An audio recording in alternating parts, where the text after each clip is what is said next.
Great. Hi, everyone. Thanks so much for joining us today. And our guest today is Lynn Teatro. Lynn, I didn't ask you beforehand. I'm sorry. Am I pronouncing your last name correctly? You are pronouncing it perfectly. It's tea and coffee, tea and tro. That easy. Okay, very good. Thank you. Thank you. And I'm going to read her biography here, a short explanation of who she is and what she does, and then she'll tell us a lot more about it later. So, Lynn is a public speaking coach and mentor, empowering entrepreneurs to find and use their unique voice with confidence and authenticity. Lynn's great great grandmother, a Canadian suffragette jailed alongside Nellie McClung, challenged the norms of her time, but her story was buried in a family shame. This legacy of silenced willfulness passed from generation to generation, shaping Lynn's life as well. Silenced herself by abuse and family expectations, Lynn ultimately chose a different path, reclaiming her voice to speak up, make bold choices, and help others do the same. And today, Lynn guides others on their journey to overcome inherited limitations and unleash the power of personal storytelling.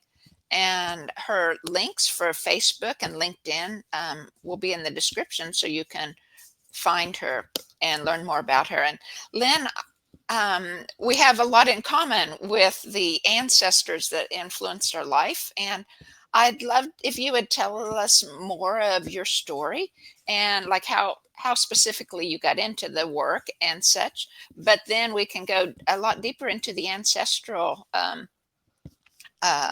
ideas if you'd like to. Well, actually, I'm going to start with my ancestor story. Great, great. I Please do. I knew nothing about my great great grandmother until about 5 years ago, when my mother's husband tried to shame her about her grandmother being arrested and put in jail in Toronto, and about the family bootlegger. And I hadn't heard about either one of these people. So it's like, Mom, what's this story? And she didn't want to talk about it either. But I figured out it was my great great grandmother McCuick, who was my mother's mother.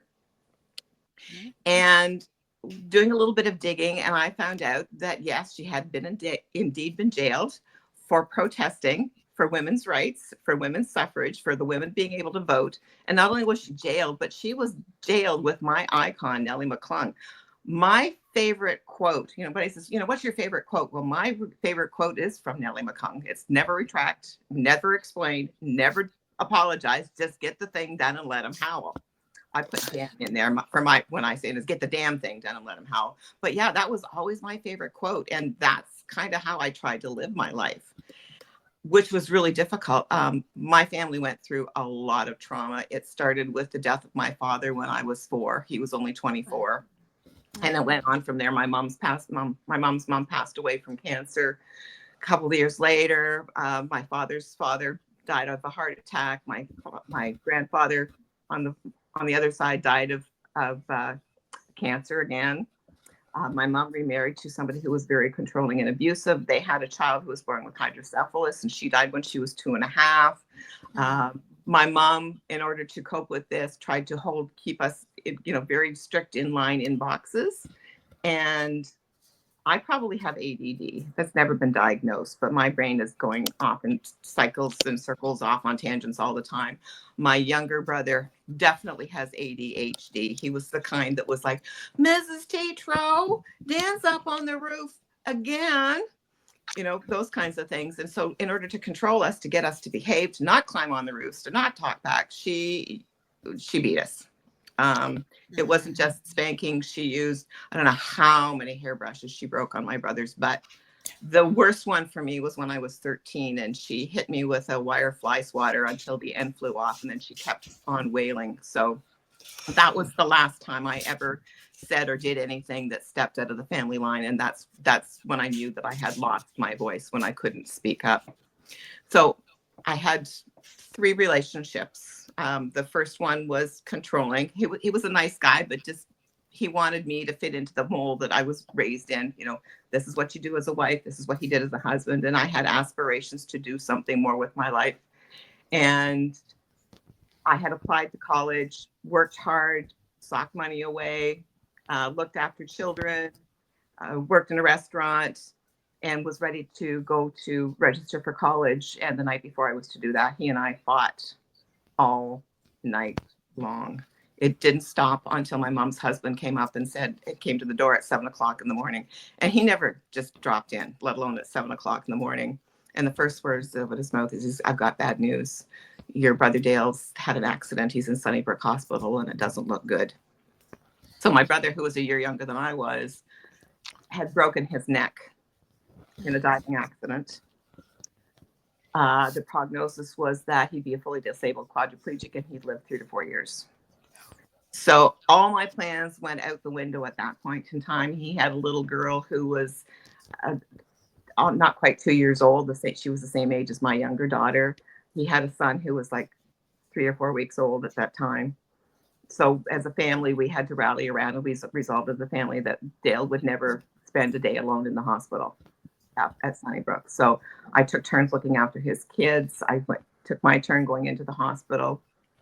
And so that dream kind of died, but that kind of ended my marriage. I separated from my husband a few years after my brother moved into into his permanent residence. The upside was that my brother lived for 19 years, got to see his 2 beautiful kids grow up into 2 beautiful adults, 2 intelligent adults, and be well on their way. So he was able to hang on. And that was one of the lessons I learned about the power of voice, was that even though he could do nothing, like the most he could move was to shrug his shoulders, but his head was good and his voice was good. My mom was a technophobe. And one of my favorite stories of Dale was she had driven my brother and the 4 kids, my 2 kids and his 2 kids, into town to buy a VCR so that they could watch movies at the farm. And as soon as they got in the door, my mom settled my brother in the living room. The kids were there. My elder daughter was 9. The other 2 were 7. David was 5. So he's got 4 little kids he's looking after.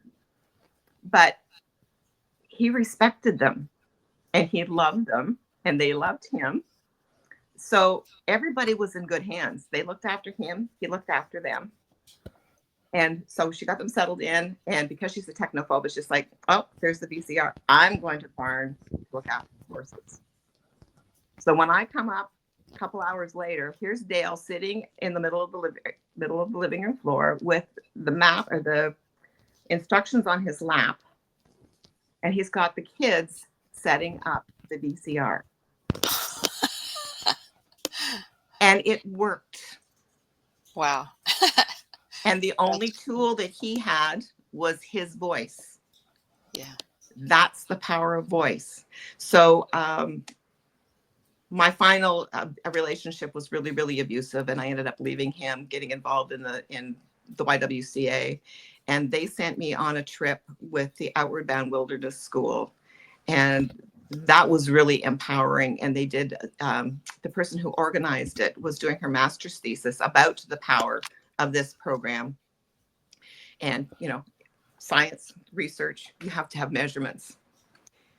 And so she did an assessment on us in terms of our confidence before we went on the program, just as we finished the program, and did a 3-month follow-up. And in those questions, my confidence had built, except for one area, public speaking.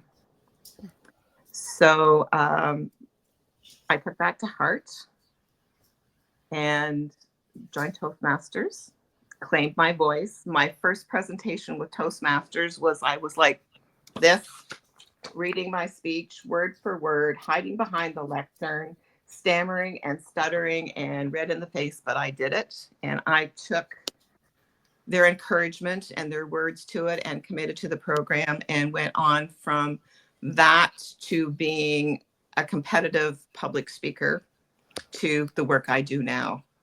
And it's that kind of that belief in the power of voice. Like, I have changed so much from that vulnerable child who was beaten to somebody who is, outspoken, opinionated, mean, miserable, and hard to get along with some days. But no, that's my power of voice. So I wanted to go back and find out about my great grandmother.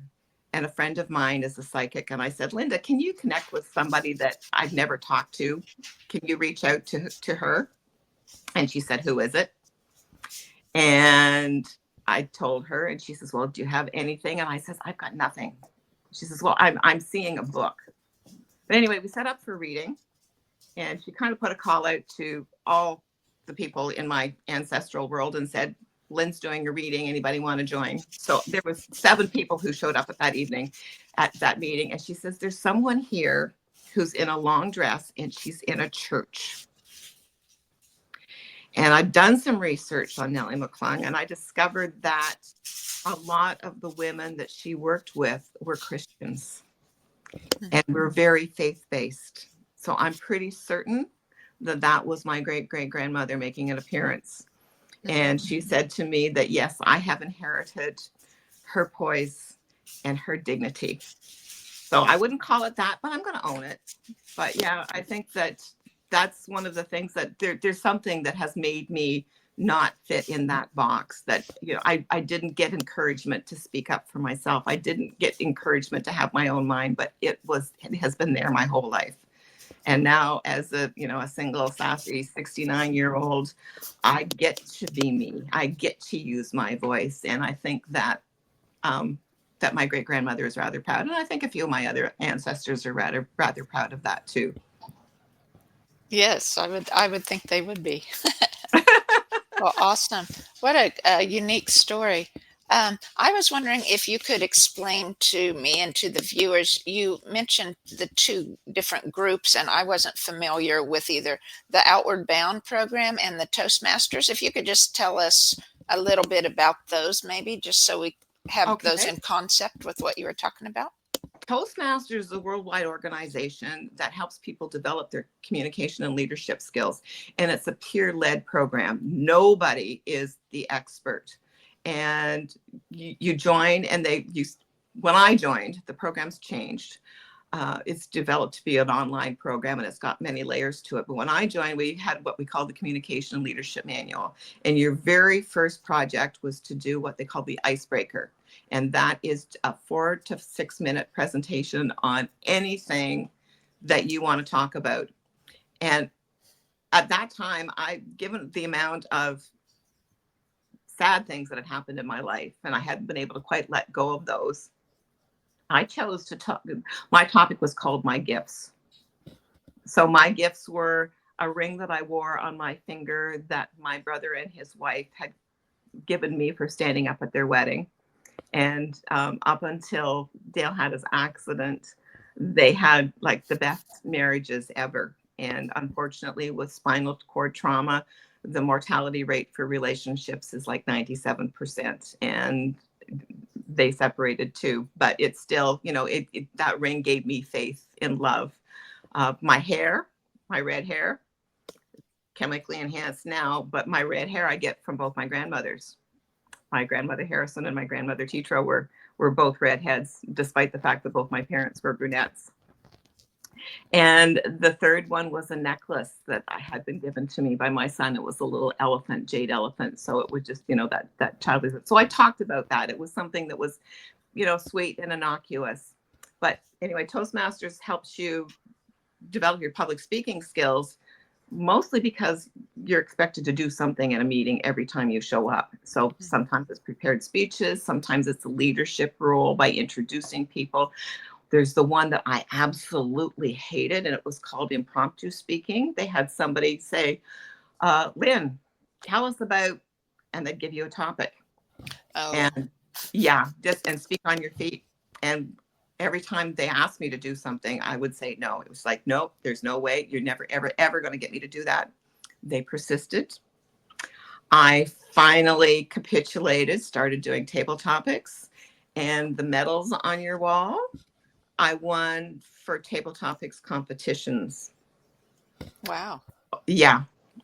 So yeah, it's amazing that even though something you resist, sometimes that's your most empowering thing, is the thing that you resist the most.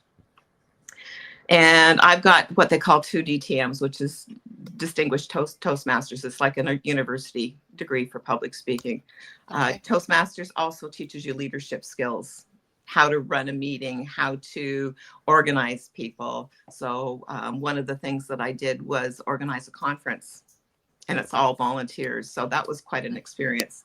So I went through that cycle twice, and I'm going back for my third time and it's a lovely organization because it is based on supporting and encouraging. Everything is evaluated. You get feedback on everything you do, and it's all done with primarily what they call the sandwich method, so that people comment on something you did well, they suggest one area for improvement, and they say also what you did well. Okay. So you always see what your strengths are. You're encouraged on your strengths. Now, towards the end, it's just like, cut the good stuff. I already know what I good. Where can I improve? Make me better. Right. But at the beginning, I really needed that nurturing and encouragement. And one of my other fellow Toastmasters he was a child of 17 kids in his family, and he was the youngest. Wow. And his family decided that they couldn't afford him, so they gave him away. So you talk about childhood trauma. And he worked through that trauma through his speeches. And by the time he got through his 10th speech, which is you 10 speeches and you acquire what you call your CTM, your competent Toastmasters. And he says, this organization is better than therapy.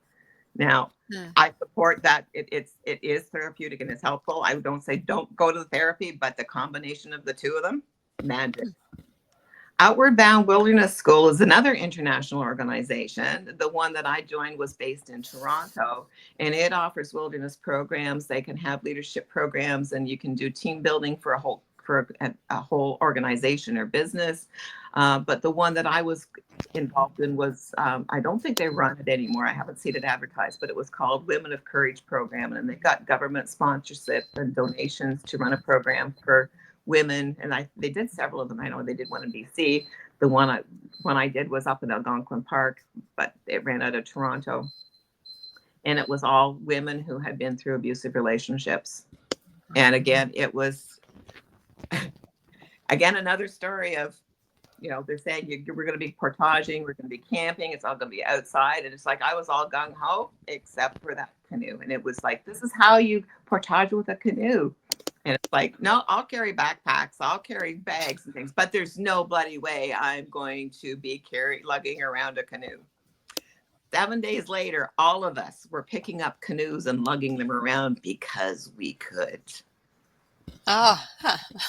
So I tend not to say there's no way anybody's no, I can't say that. We were reading a book. There was a group that I'm involved in, and we were reading a book, and one of them was getting up at 5 o'clock in the morning and starting your day. And I said, no, there's no way you're getting me to do that. I'm pulling the old girl card and saying, I need my beauty sleep or my break even sleep.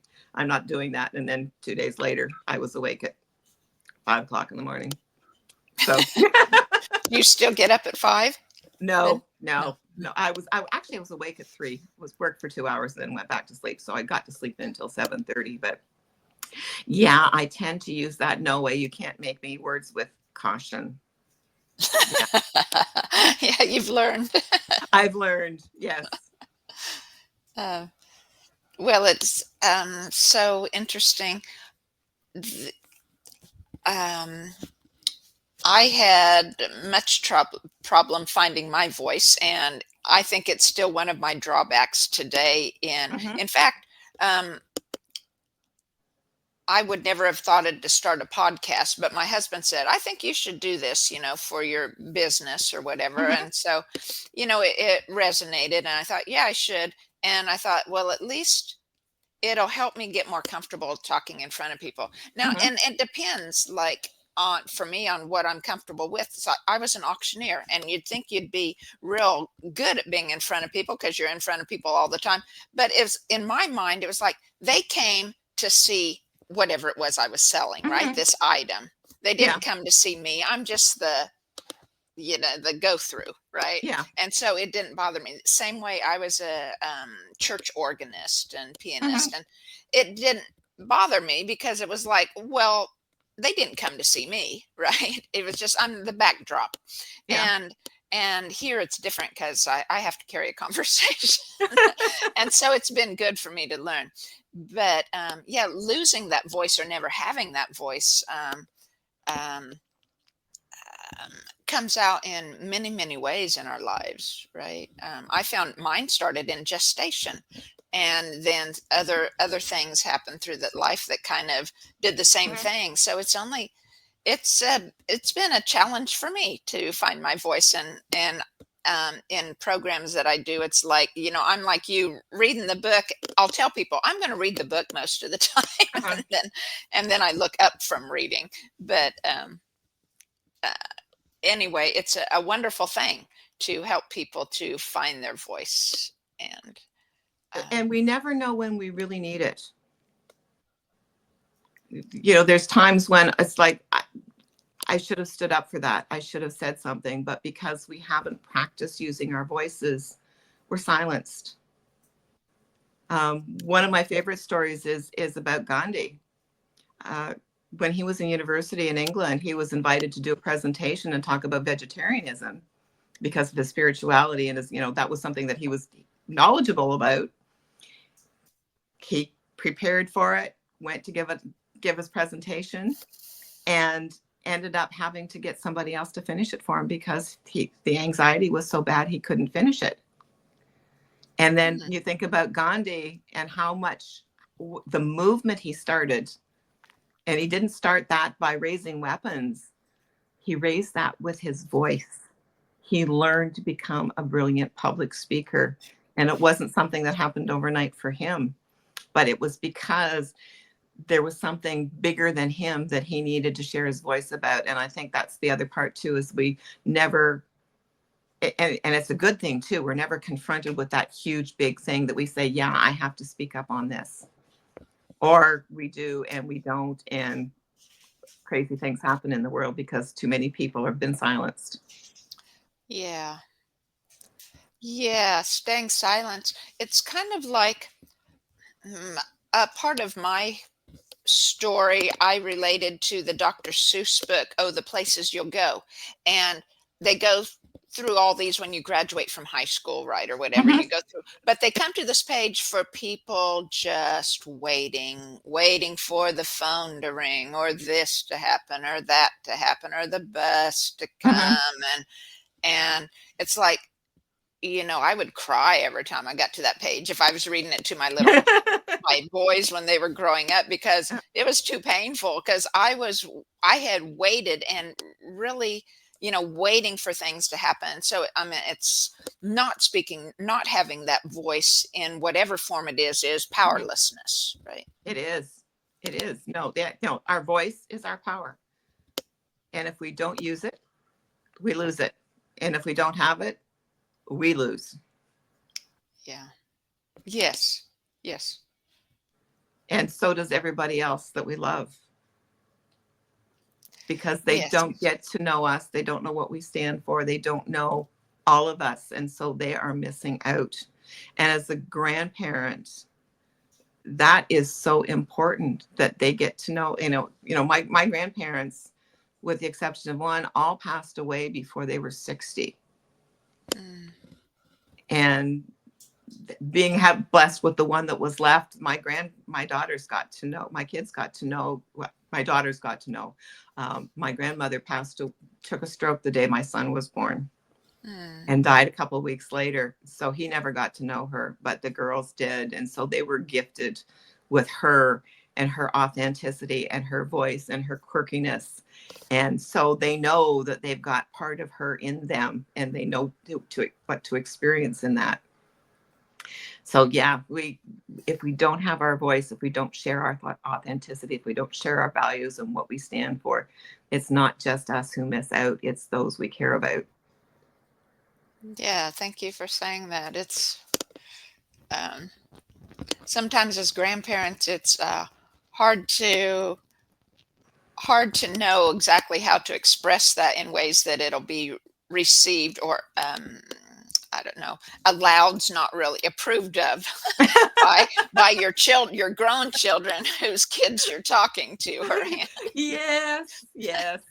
I think that everybody, my third partner had grandchildren too. And for 3 years, I would take them all on a bicycle trip from our home in Valencia, Ontario, or to Little Britain, Ontario, to where my mom lived on the farm.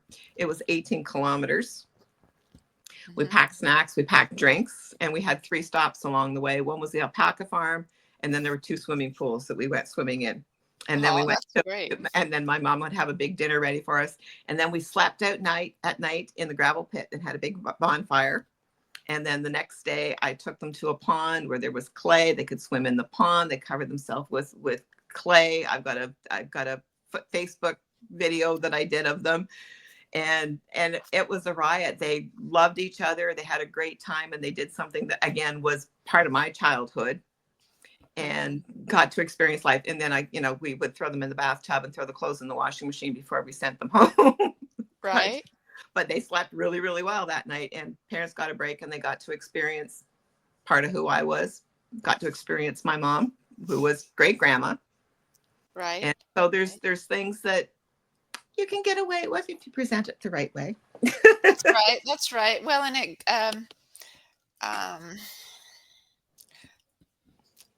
I don't know. It depends a lot, or it's important to work on those good relationships and good communication on a Yeah. daily basis or weekly basis with Yeah. the in-laws or your own kids, right? Yeah. But yeah, that's what.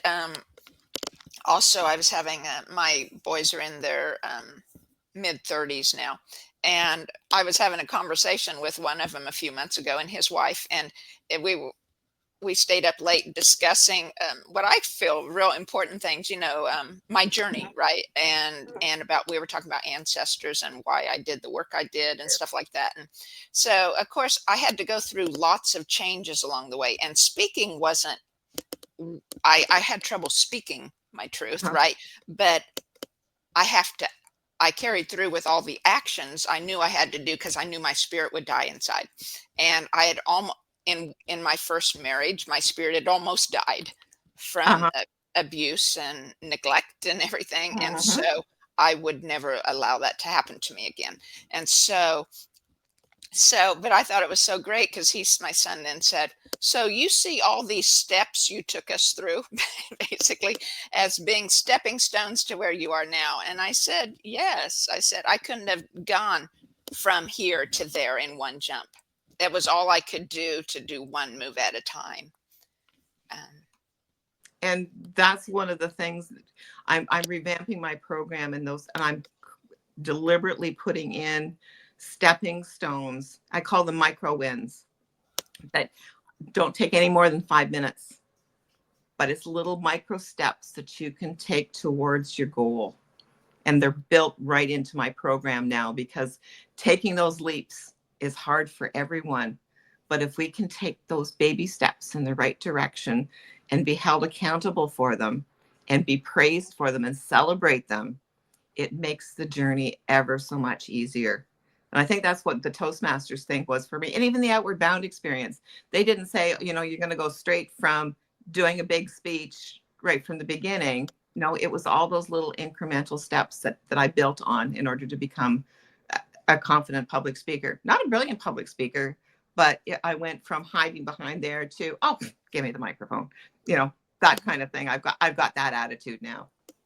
Same with the Outward Bound. They didn't start us saying, right off the hop, you're going to be carrying the canoes. No, they helped us build our muscles with the paddling and carrying the bags. And then it's just like, we need help with this, Lynn, and eased us in. It wasn't a command. It was, we need help. And it's amazing the power of asking for help is. My degree's in psychology. I did finally get to school. Good. Went back to high school. I went back to high school when I was 29 years old as a single parent, completed my grade 13, applied to university, and did my 3-year program in 23 months. And I got, Wow. yeah, science degree in psychology. Um, so yeah, it's one of the things that I've learned is that research is important. And one of the research pieces that I want to tell you about is that the power of asking people like you if you ask for help.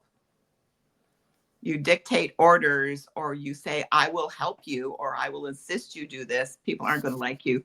But if you ask for help, it makes you vulnerable and people appreciate you being vulnerable.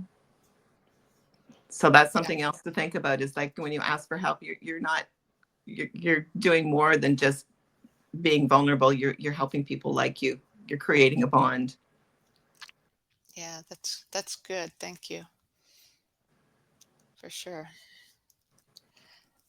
Well, and I was reading through a few of your micro wins. They were all, Oh, I went back a few days, like on your uh-huh, Facebook page, to uh-huh. see. Yeah, I enjoyed reading those. I thought that was a very effective way to to talk to your followers about it Yeah, and I help was, them, right? yes. And so, yeah, so my program, I built micro wins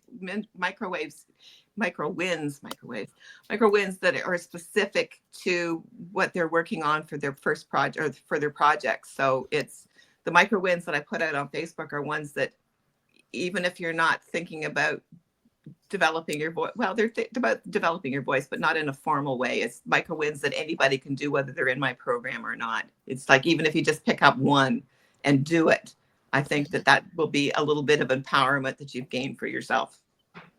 So I try to make those pretty generic, but the ones that I've created for my program, I made them very specific to the program so that in university, I was one of those that was, up at 2 o'clock in the morning working on my assignment and, at the last minute and then sliding it under the professor's door sometimes a day or two late. I always left things to the last minute.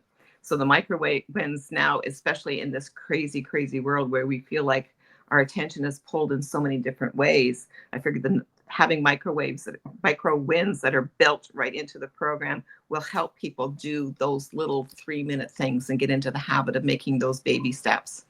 And so it's brand new to my program, and I'm introducing that to my participants today to see what they feel about it. Oh, good. Oh, I bet they'll appreciate it. Yeah, Yeah, can feel the value in it. yeah. So I'm going to go over the program with them, see what their thoughts are before I launch it to the world. But it's almost ready. Cool. Very nice. Very good. And I was wondering, one other post that I saw, I was hoping you could talk more about. You say your voice is your calling card. Oh, that's another story about my brother. My brother, when he lived in the hospital in Lindsay. They didn't have group homes for people with disabilities. And I think that was a blessing both for him and for the staff because the ward that he was on was for terminally ill seniors. Like, so because his brain worked, he needed a lot of care, but his brain worked. I think that he was somebody that the nurses could go into and talk to and have a decent conversation with and get a break from the stress in the Mhm, rest of the ward. But anyway, while he was in the hospital, they gave him a bed that was voice activated, mhm. which was brilliant. So that is the technical aspect of your voice being your signature. It's like, you go to the bank and you have to sign for something. Well, in order to get this bed to activate, to raise the bed, raise the bed up, to lift the headboard, to lift the feet, he could tell it to do that. But I couldn't make the bed actually work, but I could speak to it and get it to shudder and just be alert, which was pretty incredible. But nobody could replicate his voice. So this is why I know that your voice is your signature. The back in the days before, your name was displayed on your telephone and you picked up the phone and somebody said hello, you knew exactly who they are. And when you're in business, your brand voice is something that you have to cultivate. You can't use chat gpt and create your posts and make them sound like you can't get somebody else who does copywriting to create a post and make it sound like you. It has to come from not just the sound of your voice, but the sound of your heart. It Yeah. has to come from your creativity and your imagination. So yes, your voice is your calling card. I had learned that about the social media just a few months ago.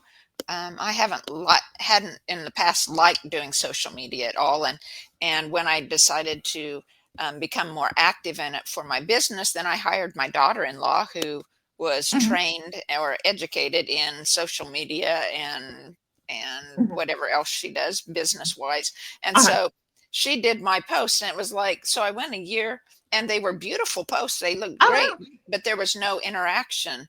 And it was like the 2 or 3 that I had done myself just because I decided, okay, I'm just going to put that in there. They yeah, got interaction.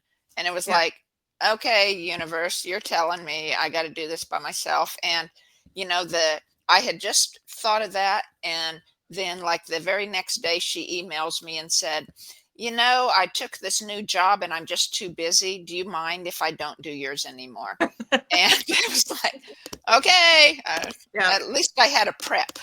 I was yes, thankful to have a yes. preparation so I could respond positively to her. Mhm.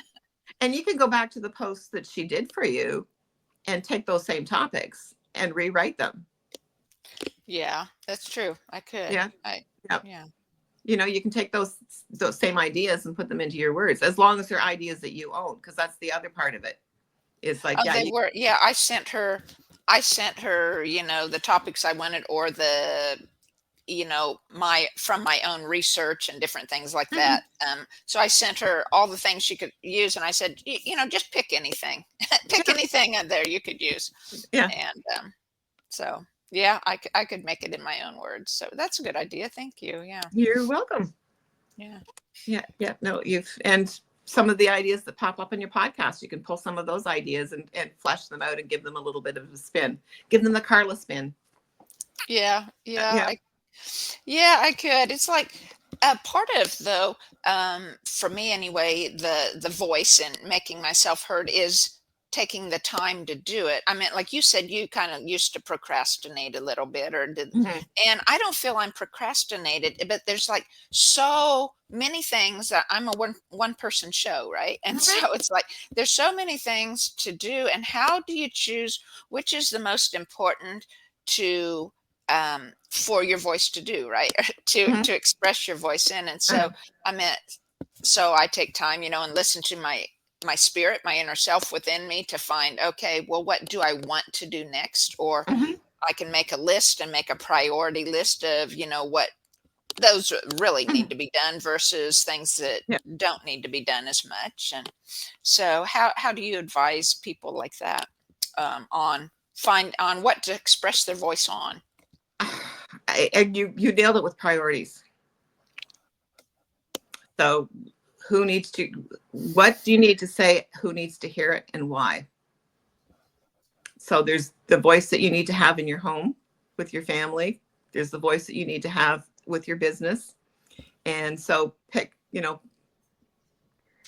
sometimes it's pick your battles, and sometimes it's pick your Yeah. wins. Right. Yeah. Yeah, I hear you. Yeah, I hear and it's you. Mhm. important to talk about the wins as much as it is the battles. We have to have this talk, but we also have, did you hear what happened? Or I'm going to do this. You have to have those conversations as well. You have to you have to have something to look forward to. You have to have some plans for your future. You have to celebrate your wins. And then yes, you have to have those other talks. Some of them are with yourself. Sometimes you have to Yeah. sit down and say, okay, this is my life. It's going in the right direction, but it's just a little too many degrees south. I need to just maybe bring it back on course. Sometimes it's, yeah, I'm on the right course, but I'm using a paddle boat instead of an airplane. It's like, how do I change that up? We have to have those conversations too. And then, there's the relationships. Got to keep them healthy and happy and thriving. Right. So like with your people in your course, are most of them entrepreneurs trying to do more? Or I mean, I can see so much value just in everybody, even if you're not working toward public speaking or having that responsibility in your job or in your own personal business, but speaking in general on a daily basis, even with your family, right, or your coworkers. Um, it's primarily for entrepreneurs, but if somebody was interested in participating in their program just to develop their voice and gain more confidence, it will still work, and I would be happy to make some few tweaks to make it work for them. And having somebody else's perspective, a lot of what I do, I encourage people to give peer feedback, because when you analyze somebody else's work and look at their strengths and see how, and report to them how you see it, and see the joy that people have when you say, yeah, I really love this. Because people need to be, I mean, we're told so easily, so often about what we do wrong, but we rarely get praised for what we've done right. So getting in the habit of praising people for what they do well, for noticing what people do well, and not just doing it, but how they did it, and recognizing the impact on you. To me, that is a powerful tool right there. And that's an important communication skill. And that's a part of our voice that we don't use often enough. So the peer feedback to me is important for them, for delivering as much as it is receiving. So having that peer feedback from people who come from different perspectives is also important. I don't know whether you're familiar with Myers-Briggs or personality theory, but I'm an INTP. I'm kind of like a Sherlock Holmes. I'm analytical by nature. And that's one of the reasons why I was able to do well in university, is because I could take and analyze things in fairly quickly and then throw it into an assignment. But that's my default, is analyzing and looking at things from different angles and different perspectives. It doesn't take me long to figure out, what are, 100 ways of using a brick. Those kinds of challenges I find really, really easy, because I look at things but other people come from very different, they come from nurturing, relationship building perspectives. Other people come from, these are the rules, and did you follow the rules kinds of perspectives. So the more perspectives you bring in, the more ways you can look at it, and then realize that I don't have to listen to what everybody says. I get to pick the one that resonates with me and work on that one for the future. Or I can, oh, I didn't see that, and that is really good about what I did. I'm going to claim that. So that's the power of sharing and giving feedback, is that people get to hear different perspectives and see themselves from different ways and see each other from different ways. Yeah, and I see that that feedback and encouragement is so important in learning to speak your truth, or in learning to fully express, your own Mhm. spirit's desires, Yeah. whether or not it's through public speaking or not. It's those steps that we take following that inner guidance on what you need to take, often, for me anyway, and from many people that I have talked to, comes with great resistance from their family, who want you to stay in that little box, right? You talked about that earlier, right? Yeah. You fight that every step of the way in making those forward motions, and Mhm. to have someone there that you're working kind of in coordination with and Mhm. giving feedback, that would be make the journey in that transition that much more changing. I know I started transitions when I was by myself, and just I mean, I had kids, of course, and my parents, but nobody liked the changes I was making, because I was going out of the mold. And I was so thankful. So for the last 16 years, I've had my husband, who's just been an incredible support the whole way. And it's like, to have at least one person that you can go to at all times, Mhm. and will support you no matter what, and give feedback whether you like the feedback or not, right? But Yeah. it's good loving feedback, and that's so important, for people of any walk to have as you're learning to express yourself. And having somebody who shares what they feel is in your best interest, and then and let it go. It's Hmm. like you chose not to do what I suggested, and not get that, well, I told you so. You know, Right. Right. if they have that power and presence to say, I will give you the best of my wisdom, and you may or may not choose that, and that's okay. Right. Having somebody to demonstrate that to you is huge. I mean, that's part of the unconditional love part. You know, a lot of people attach love with is that you're going to do everything that I say, and you're going to, you know, that, yeah, we've had that. And you talk about ancestry and inheritance. A lot of what we have that we perceive as inheritance is actually behavior things that have been passed on by habit, and you know they don't like it, and so Hmm. I'm supposed to change it. And it takes, again, the power, inner power, to say, I understand that you don't like it, but this is what I have to do for me. And to keep that up, it takes an incredible amount of strength. It does. Yeah. Yeah. There's parts of my journey that where I was going through those and coming up to great resistance with my mother in particular and other family members and my children. And it was like, Mhm. I don't want to go through that again, but I'm so glad I did Yeah. because I'm where I am now. Right. Mhm. Yeah, and there's so many things that are repeated from generation to generation to generation that are behavioral, Hmm. not Yes. genetic. It's behavioral, and we those patterns of behavior need to be broken, and they have to be broken with great consciousness and great love and respect, Yeah. to ourselves and to the people that we're trying to help change their patterns. Right. Right. It does. Yeah. Uh, and I guess I try to be very aware of that then with myself as my growing children try to Mhm. make their own changes, right? Yeah, And to sometimes, of course, I give feedback when I'm not asked, but to be able to lay it out and let it go, right? yeah, And say this is mine. You know, it's your life. yeah, You yeah, can do you do what you feel is right. yeah. Mhm. But and I want to go back to, we were talking about doing things with your grandkids. mhm. I suggest to you talk to your kids and say, what are the best memories we had of doing things together? And then, if it's appropriate, say, can we do that with your kids? Yeah.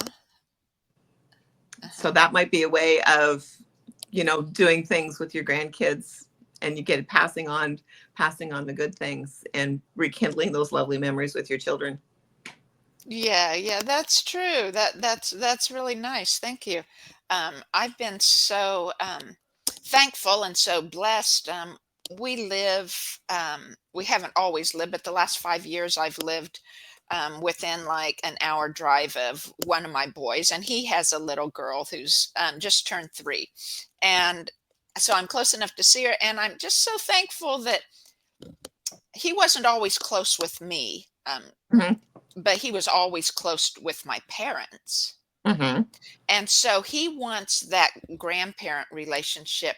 He wants his little girl to have that grandparent relationship Yeah. with me. So he goes out of his way to, I mean, it's a far drive. He'll Yeah. leave home at 6. He has to be at work at 8 or whatever. So he leaves home at 6 to bring her to me one day a week. And then I bring, so he can get back to work then on time. And then we bring her in that night or the next morning or something to Oh, back to them. that's lovely. And It is. yeah, 3-year-olds and my 4-year-olds are my favorite age. They're so full of curiosity, and they look at the world from very different eyes. They don't have those filters that they've been given by society. So I love those ages. Something else you might want to do with your sons is ask them, what did they love to do with their grandparents, and can we do those with your kids? Yeah, Yes, that's good. again, Thank you.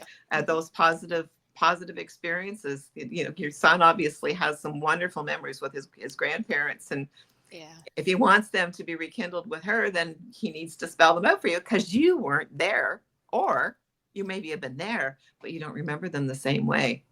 Well, isn't that so true? Even like you probably have noticed this, but like I have a sister that's 2 years younger than I am, and well, I have an older brother too, but Mhm. I'm not as close with him, and so I don't I Yeah. just don't talk as much to him.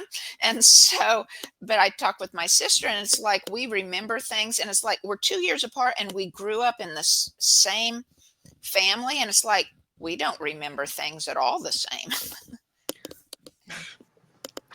Sitting So, at the table with my mom and her husband, and they get talking with a story, and one will be starting, and it's like, no, that isn't what he said. That doesn't wasn't happening.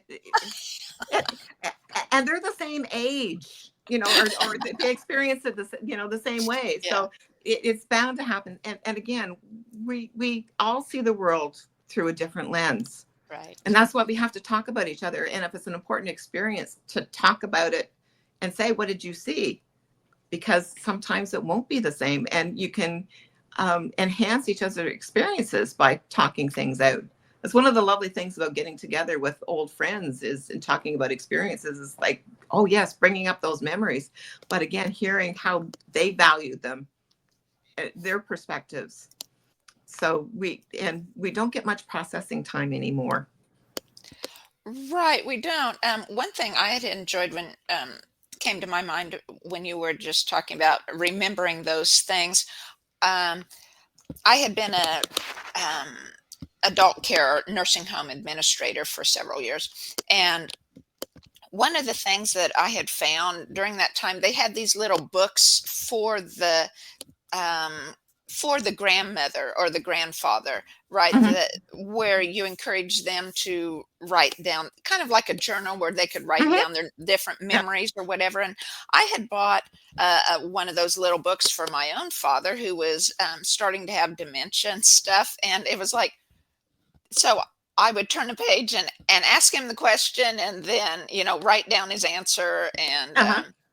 And I wish I had started earlier and done it more often. Um, but but it was fun for the whole family to sit around. I don't think he liked it because he hadn't really learned to speak his truth, right? But he didn't really feel comfortable being the sole attention when all the family was sitting around when he's telling his story. But it was good for the family. To, Yeah.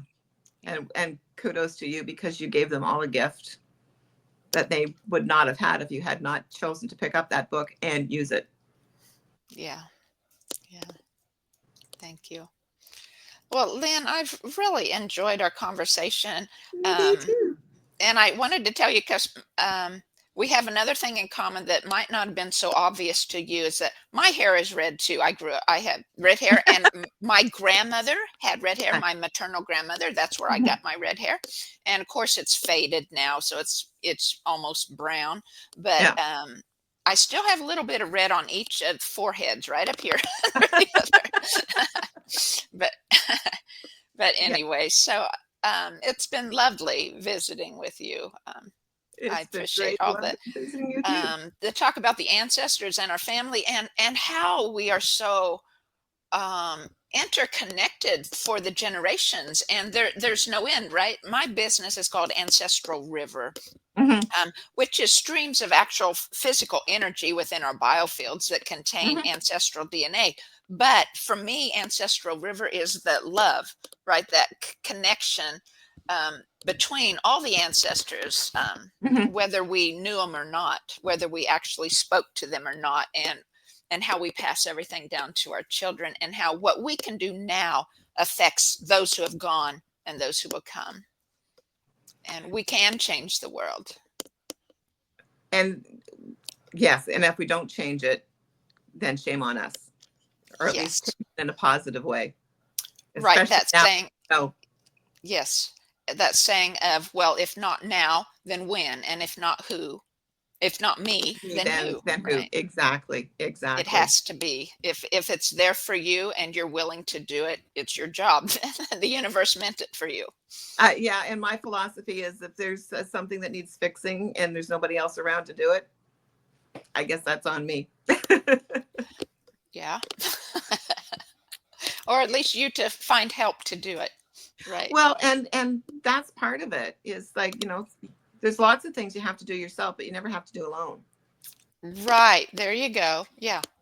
Yeah. Yeah. So yeah, it's my job to fix it. But sometimes your job is just to start that little marble rolling that makes everything else fall into place.